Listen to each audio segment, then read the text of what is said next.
dan al-busyra lahumul busyra fil hayatid dunya. Ilustrasi yang terakhir, ada satu kejadian, seorang datang kepada Nabi Shallallahu Alaihi Wasallam. Ya Rasulullah, wahai utusan Allah, diri kami sedang letih ya Rasulullah, majhud, saya sedang letih, kurang makan, kurang gizi mungkin, lapar, ingin mendapatkan makanan dari Nabi. Maka Nabi mengutus satu utusan untuk melihat bagaimana di rumah Nabi ada makanan enggak. Ini sedang ada tamu yang lapar. Maka ditanyakan kepada istri Nabi, satu persatu menjawab, tidak punya makanan apa-apa. Tidak ada buah, tidak ada makanan apa-apa, tidak ada roti, tidak ada nasi, tidak ada kurma. Istrinya menjawab, istri-istri Nabi menjawab, yang ada cuma air ya Rasulullah. Yang ada cuma air, seperti di meja saya ini, yang ada cuma air. Jadi alhamdulillah, barokah semua. Istri Nabi ditanya, adanya apa? Air ya Rasulullah. Satu lagi ditanya, ada makanan? Enggak ya Rasulullah, cuma air. Maka Nabi ini mengumumkan pada sahabatnya, siapa yang bersedia menjamu tamu saya ini, siapa yang bersedia memberikan jamuan makanan untuk tamu saya ini yang sedang lapar, yang sedang letih, yang sedang payah. Maka ada seorang sahabat berdiri namanya Abu Tolhah. Tanpa berpikir panjang, tidak berpikir panjang, saya ya Rasulullah akan menjamu tamu baginda Nabi. Kalau begitu sudah berangkat sana. Akhirnya Abu Tolhah pulang lebih dulu. Pulang baru tanya pada istrinya, ada makanan enggak Bu? Ada, tapi jatah untuk anak-anak. Tidak punya kulkas, sahabat tidak punya kulkas, tidak punya freezer. Orang itu kalau nggak punya kulkas itu mudah sedekah.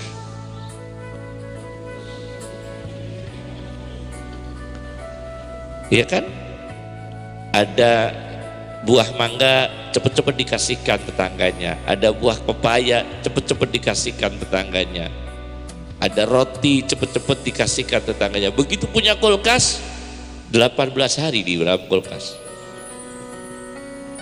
Menurun sodakohnya. Sodakohnya bisa menurun karena ada freezernya, ada kulkasnya. Sahabat ini tidak nyimpen apa-apa. Abu Tolhah di rumahnya tidak nyimpen apa-apa, cuma makanan jatah untuk anak-anaknya yang masih kecil-kecil. Akhirnya Abu Tolhah melakukan drama. Istrinya dikasih tahu, nanti ini ada tamu Nabi yang sedang kelaparan. Supaya tidak sungkan, kalau datang kita tunjukkan kita makan, supaya dia tidak sungkan untuk mengambil makanan. Kalau sudah mengambil makanan, kamu berdiri Bu, nanti lampu dimatikan dan kita bersuara seolah-olah kita menggerak-gerakkan lidah kita makan, padahal nggak makan. Supaya tamunya itu semangat makan, lampu dimatikan, semangat makan, tidak tahu kalau kita ini tidak makan, cuma hanya menggerak-gerakkan suara makan. Sampai dilakukan begitu untuk menghormat tamu. Akhirnya tamunya datang, pura-pura makan ini, istri dan suami ini, Abu Tolhah bersama istrinya. Anaknya ditidurkan supaya tidak rewel mencari makan. Begitu tamunya datang mau makan, istrinya berdiri, lampu dimatikan. Akhirnya tamunya semangat makan. Abu Thalha menggerak-gerakkan lidahnya, menyuarakan lidahnya seolah-olah makan. Masya Allah. Ini berarti mementingkan orang lain daripada dirinya sendiri, altruisme. Mementingkan orang lain daripada dirinya sendiri. Paginya Rasulullah tahu kejadian itu, mukjizat Nabi. Apa yang dikerjakan sahabat di rumah tadi malam itu, Nabi sudah tahu paginya. Nabi sudah tahu karena Nabi mukjizat, diberitahu oleh Allah. Begitu pagi ketemu baginda Nabi, Nabi langsung mengatakan kepada Abu Thalha, Allah sangat mencintai perilakumu tadi kemarin. Allah sangat mencintai, sangat menyukai perilakumu Abu Thalha bersama istrimu kemarin untuk menghormat tamu. Ini orang mendapatkan nurul hayat, cahaya kehidupan, meskipun dalam keadaan kekurangan bisa berbuat baik pada orang lain. Apalagi cukup. Apalagi cukup. Kadang-kadang orang yang berilmu dapat ilmu dari orang yang tidak begitu banyak ilmunya. Karena beda. Karena apa? Hidayah. Kita berilmu tapi belum dapat hidayah, sementara dia tidak begitu banyak ilmu tapi dapat hidayah. Kadang kita lebih membutuhkan dia. Banyak itu. Ada dokter ahli jantung kena jantung. Dokter ahli jantung kena apa? Jantung. Dokter mata sakit mata.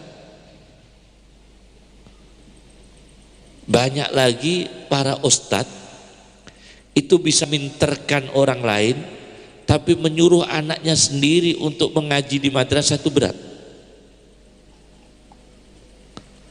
Minterkan orang lain bisa, tapi minterkan anaknya belum tentu bisa. Dia butuh pada ustadz lain. Padahal dia mengajarkan kepada orang lain. Dia mengajarkan di madrasah, dia mengajarkan di pondok pesantren, tapi untuk mengasuh anaknya sendiri belum tentu bisa. Terpaksa anaknya ini dipondokkan ke sana, dipondokkan ke sana, karena belum tentu bisa diasuh sendiri. Tapi dia bisa mengasuh santri. Ini rahasia ilahi, rahasia Allah, rahasia Allah keterbatasan manusia. Maka dia butuh orang lain. Jadi kalau kita itu memberi kepada seorang, jangan anggap orang itu butuh kita. Kita pun butuh orang itu. Kita pun butuh sama orang itu. Kita butuh syafaatnya orang fakir. Kita butuh syafaatnya orang miskin.